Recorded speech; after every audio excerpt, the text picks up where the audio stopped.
How tough is that to have to endure now for a 10th straight year, essentially? It's extremely difficult. All right, you want to kick us off? Yeah. Ready?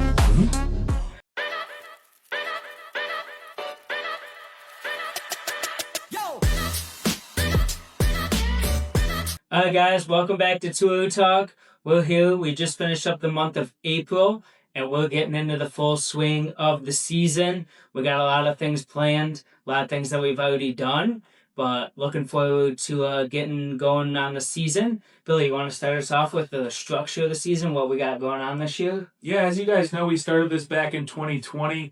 Obviously, we played a lot of golf before then together, but once everything shut down, we said we really got to figure out a way to get everyone back together. So we started the Coastal Cup that year. We didn't go anywhere. We stayed in Detroit at Rouge Park.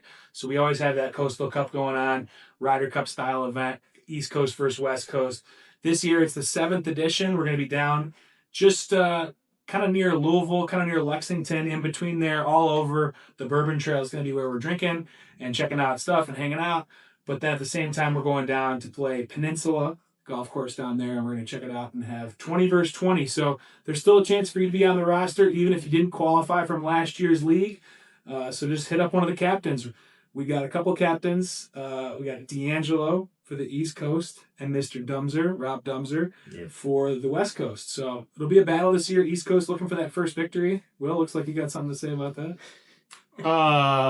Yeah, I mean, hopefully East Coast has something to say this year. But yeah, I mean, I'm just looking forward to the golf. I think that place looks pretty sick. We got a little video from Ludka showing us the cabins right there on the course. So it's gonna be awesome. It's 110 a person for a night and unlimited golf. So like an insane deal, and we're just gonna have a really good time. So yeah, it'll be a lot of fun. Yeah. So we got the Coastal Cup, right? Annual trip. Then we said, how do we get people to have good handicaps when we go there, right? So that's why we added the GIN, right? So we got everyone's tracking their handicaps. If you don't have your GIN set up, just DM us. We'll get you set up. It'll be all perfect. And then we have events, right, to just get everybody together. So that's how we started the EGA Tour, so that we would have different events before Coastal Cup throughout the year. Could be in Detroit, could be in Grand Rapids like we were last weekend, could be in Charlotte, could be in Florida like we were a couple weeks ago, all over the country. And so at those events, you can get together in person. You can win points there too. Yeah. And this year we said, you know what? Let's add another piece of it, because we already have the annual World Golf Week where we let anybody submit a score from any course that weekend and we adjust it based on the course.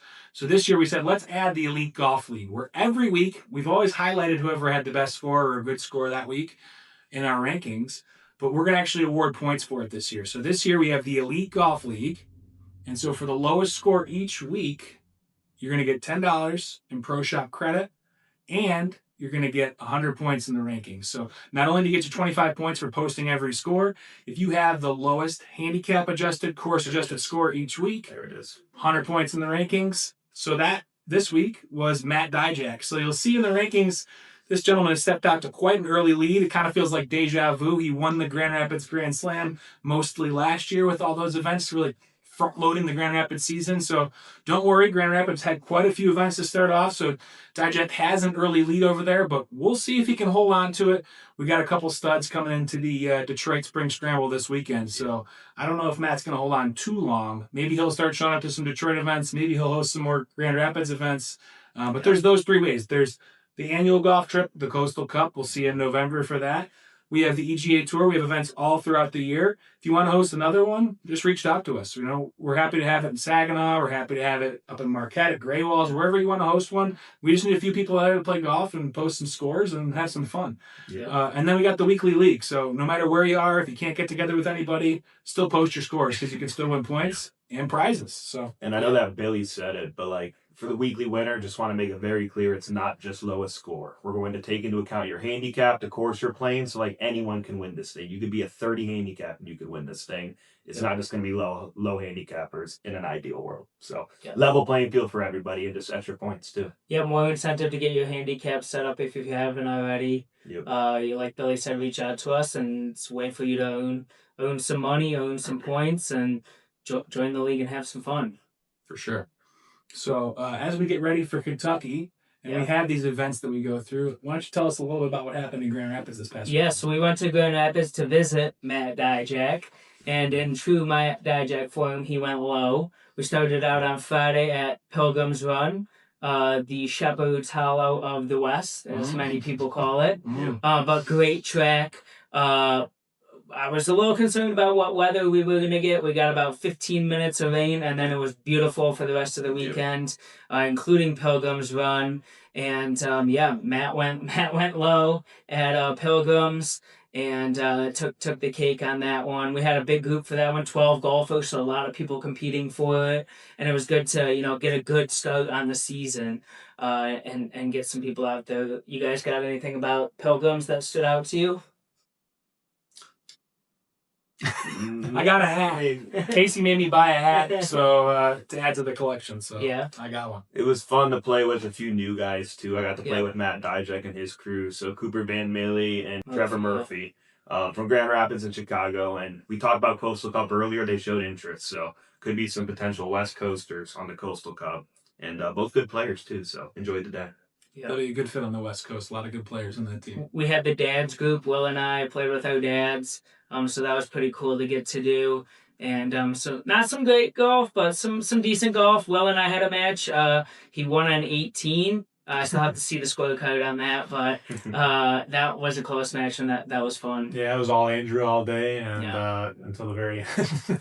Unbelievable. The difference is because if you've been to Pilgrim's Run, and I truly think this was the difference, I don't hit it as far. I went out to the left, and you were able to drive it a lot closer, so I had a longer iron coming in, hit it a little bit left, didn't, make it up there great to make a putt. You were closer, had the ability to close it out there on that hole, and I think that was truly the difference. Mm-hmm. Yeah, it was definitely one of those courses where you kind of got to hit the fairways, hit your spots there. Yeah. So I was driving the ball really well, so I think that made the difference in the end there. Yep. And then so that was that. On Friday, then we went to Founders, got that little Grand Rapids life. And on Saturday, then we hit up Grand Valley's course called the Meadows. I would like to change the name to the Beast because that was an incredible course in terms of difficulty. If you were anywhere off the fairway, you were in the heather. It felt like every hole was into the wind, and it was a tough track. Yeah, big test, and it won. It definitely won. It was a cool course though. You go around, you're right near the baseball field. They had a game going on, so that was kind of cool. You're right near the football stadium. They had stuff going on there too, so that was a cool way to get a little bit of experience of Grand Valley as well. And then in the afternoon, we flipped over to a Kent County course, and I was very impressed with the quality of the course. It was a little bit definitely easier than the Meadows, but it was still a difficult at times, but that was a cool course in Kaufman. And my group, me and my dad scrambled a little bit tired from the first round. We didn't even play well at Kaufman, but you guys did a scramble as well. How'd you guys do on that scramble? We did a 3-man, me, Mullen, and Casey, and it was not pretty either. I think we only shot 4 under, and it should have been way better on that course. So I think the boys were dragging a little bit from the morning round. That was a great course though, as a county course. We have good county courses over here, but that course was in really good shape and a good layout. I played with Trevor. I think Trevor hit every tree on the course and ping-ponged around, but he was in good spirits about it, and I think everybody had a good time there. And so that was the Saturday, and then on Sunday we stuck around even more, and we played Diamond Springs. We've been told that it is one of the true values in the state of Michigan, and I would definitely have to agree. Made by the same designer as the person who made Gray Walls, as well as the mines in Grand Rapids, and you could definitely see it on the back nine. Adam, you got yeah, something? Andy and I were the two who played there, and it was just a really cool course. And I was telling the guys, there's like this really big gorge on the back nine that they use really well. You kind of have to hit it over and back to a certain extent. So a lot of intimidating golf shots, but also a gettable golf course. So it was really cool, and I'd heard a lot of good things too. So definitely a hidden gem. Some attainable par 5s, and I was like on the front nine feeling pretty good about myself. This course isn't super hard, but on the back nine, that's where they really get you. A little bit shorter distance, but a lot of placement shots. You got to know where you're going. Definitely an advantage if you had been there before. None of us had, so nobody got that advantage. But I think that one's definitely going to be played again next time we go to Grand Rapids. For sure. So that was the Grand Rapids trip. Now we do have some courses.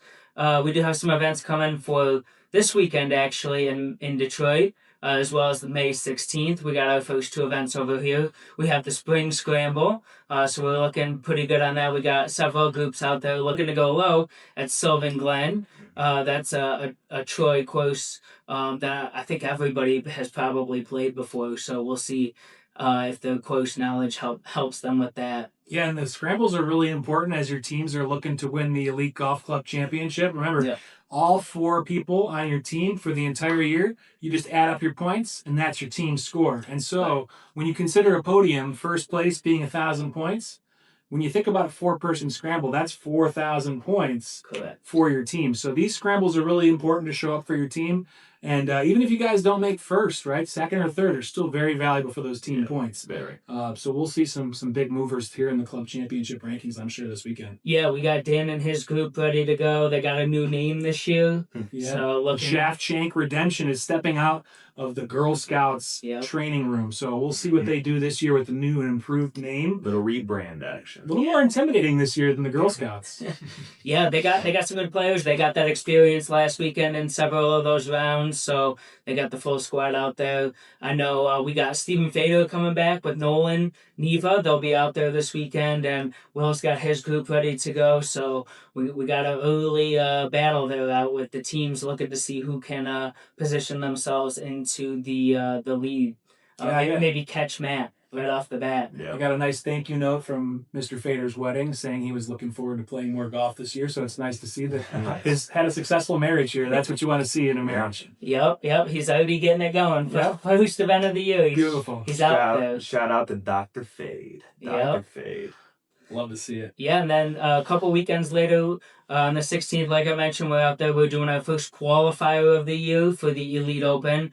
That'll be at Sanctuary, so that's a good way to get out there and qualify for that Elite Open. It's the top 10 finishers, right? Yeah. So there's a lot of room to qualify. Sure. You don't have to win, you don't have to make the podium, but the top 10 finishers do have a chance to come play. Where are we hosting it? French Lick, right? Yep, French Lick at the Pete Dye. Yeah. So that's a good course to qualify for. Yeah, we'll be doing that in November, so there's still plenty of time. There are going to be qualifiers in other cities for those of you out there waiting that can't make it in Detroit. Yep. We're going to have one in Saginaw, in Charlotte, down in Florida, over in Grand Rapids. We already had one, but maybe there'll be another one. You never know. Maybe some more opportunities to qualify. And if you've won a major with us in the past 10 years, you're also in for French Lick already, so don't have to worry about it. Just sign up. So we'll see you there soon. Yeah, heard great things about that course down there, so you'll want to make sure to come out to one of these events so you can qualify to play in that event. Should be very exciting. And then that's the same week as Coastal Cup. We've taken the Elite Open and we've combined it with Coastal Cup week, so it's kind of like a practice warm-up. So that'll be a nice way to finish the season, going there and then heading down to Kentucky from there. And enjoying all that Kentucky has to offer. So I know we'll get a brief preview this weekend at the Kentucky Derby. I know Portnoy was down there putting his money case and getting it all filled up and ready to go. So let's see. Should we make some bets here? Should someone get their phone out and look at the... And they're off in the Kentucky Derby. I'm going to bring up now, but I think we're good on the regular agenda, right? Yeah, I think so. Cool. So let's do a little derby. And then we can punt to whatever topics that you wanted, Andrew. We just have the McLaren. Oh yeah, McLaren golf. Yeah. Perfect. Good stuff otherwise. Is it usually that late? At like 6 p.m. Yeah. 7 p.m. Is it really? At 30? Yeah, it is. Like there. Yeah. All right. Extra hour to get some money in. We got some interesting names in it this year. I also noticed that we have one called Litmus Test from Nyquist. Nyquist won the Kentucky Derby, didn't he? Yeah, I think you're right. Yep. All right, we're going to name off the available horses coming into the Kentucky Derby here. What running is this? I can't even see. Does it tell us? Scroll up. What running is this? It usually tells us. Yeah. I figured it would have. 152nd. 157. 152nd. In the 152nd Kentucky Derby, the horses racing will be in Post 1, Renegade, 2, Albus, 3, Intrepido, 4, Litmus Test, 5, Right to Party, 6, Commandment, 7, Dan in Bourbon, 8, So Happy, 9, The Puma, 10, Wonder Dean, GPN, 11, Incredibolt, 12, Chief Wallaby, 13, Silent Tactic, 14, Potente, 15, Emerging Market, 16, Pavlovian, 17, Six Speed, 18, Further Ado, 19, Golden Tempo, 20, Full Effort, 21, Great White, 22, Ocelli, 23, Robusta, 24, Corona de Oro. Who do you guys have in this Kentucky Derby? Chief Wallaby. Shout out to the Wallabies. Represent Chief Wallaby. I like that name. And I think I saw he has decent odds too. So Chief Wallaby. That's you. I saw a name that stood out to me that I think has to be Will Bass's horse. The 6 Speed. 6 Speed, I like that one a lot. Yeah. Sure. Yeah, that's the Will Bass horse if I've ever heard it. Yep. Now, What are his odds? Do I have a chance? it looks like Renegade's the heavy favorite. But any of these horses have a chance. I don't remember when it was. Maybe last year. In the last few years, the longest shot in the race won. I forget exactly which one it was, but they were way behind in the final turn too, and they came back. So anything can happen. Yep. Anything can happen. That's a Derby for you. I remember their owner could not believe it. Could not believe it. Yeah, it was a pretty small operation, right? It wasn't. Yeah. There's all this money thrown at this thing, and it was like this pretty small little for sure. Life-changing team. win. Yeah. Now it does look like 6 Speed has the worst odds, but There we go. Put some money long down. shot. I might. Win big. I might. Yeah. Win big. Yeah, I'll go with Dan and Bourbon. Big bourbon guy over here. Did you guys know that? Not the That's biggest Andy's odds, horse. but we're going to Kentucky. We're going to do the Bourbon Trail. I'll ride the Bourbon horse. Got to root for bourbon in Kentucky. Oh, anytime. yeah. And I think Yeah. I think Andy has like 2,000 bottles of bourbon in his house. Whoa, So, not that much. you know. Don't tell anybody where he lives. I'm going to go with Emerging Market. That's a good name, and probably low odds, but probably coming up the ranks as you watch. I was wondering if that horse was sponsored by just AI in general, just emerging market. But, we'll see. We'll see. I don't know who's backing that thing. AI optimized. Yeah. Yeah, maybe new age. And when we talk about startup leagues, I heard that the UFL is actually playing in Louisville this week, so sounds like they're not canceled. They're not having to postpone events. But unfortunately, the other startup leagues that we talk about have had a little bit more controversy and maybe a little more instability as we're unsure where the Live Golf League will go. Yeah, that'll be interesting to see how they change, who decides to leave. Brooks had to, re-qualify for some things. Patrick Reed, had to do some things as well. It'll be interesting to see if they make the guys that are also coming back do those same requirements, or now if the whole league folds, do they just let them back in? It would be interesting. You get Bryce and Wright back on there on the league. Would be interesting. I did see a thing that was funny because this week we had Matt Fitzpatrick and his brother. That helped his brother get his tour card with that incredible shot out of the sand. I saw someone make a joke online about Bryson, maybe he plays in that next year with another YouTube golfer to try and get them their tour card. Maybe he does it every year to try and just get a random person their tour card. That would be pretty hilarious. I did see Good is getting some kind of qualification from winning a YouTube video, maybe to make it into their event. I don't know if that was a joke or they're serious, because I can't tell sometimes with their clickbait titles.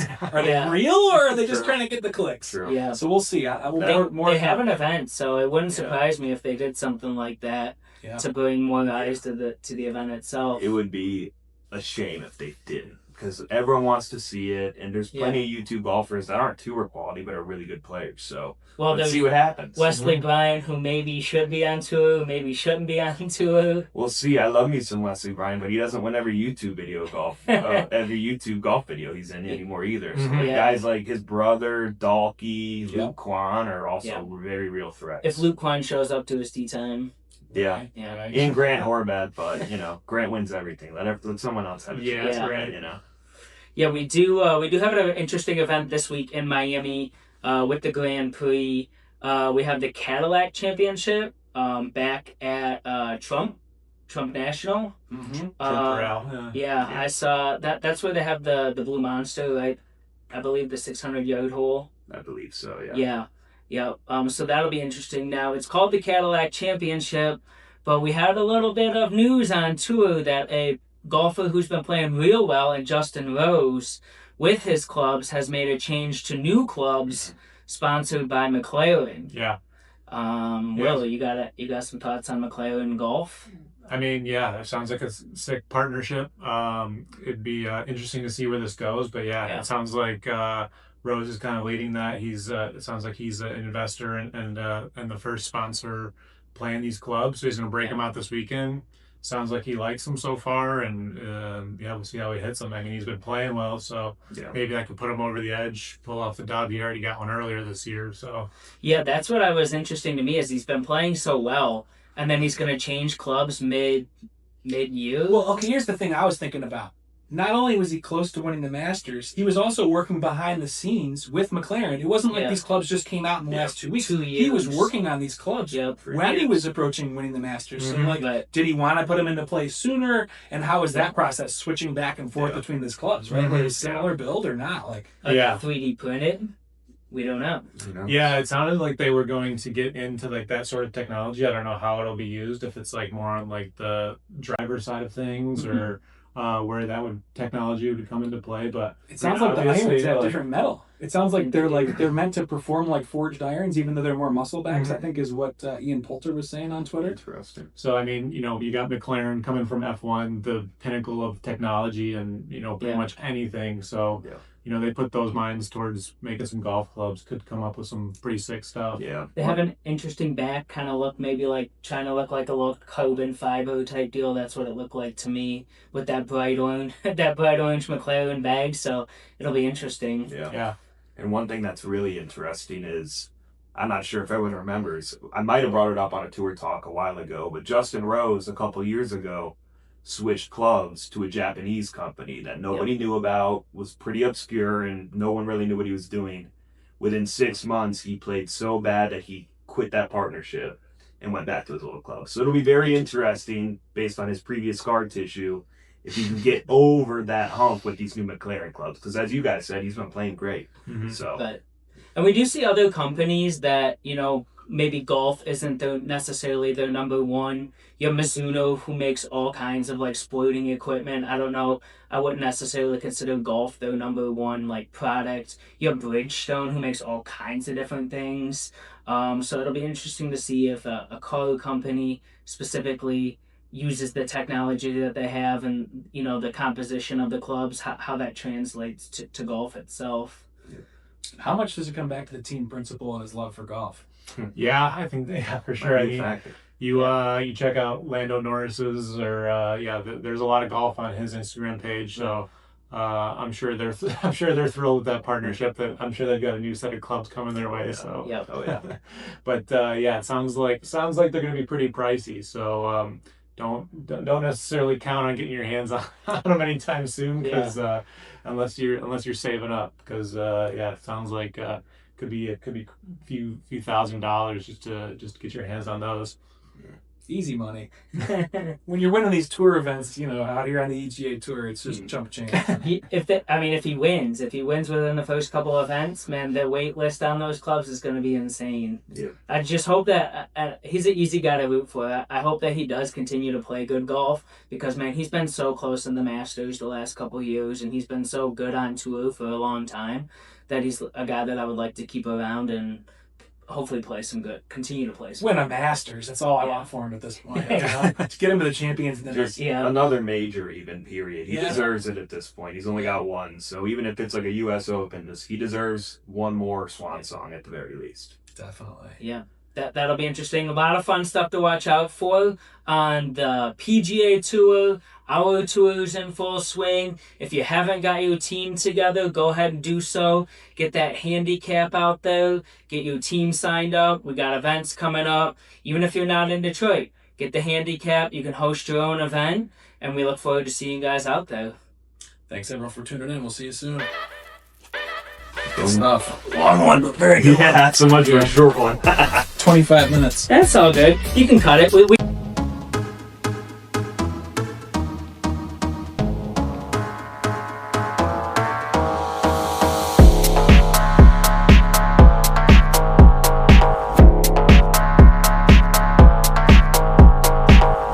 I mean, our fans are great. They're passionate. They care about winning.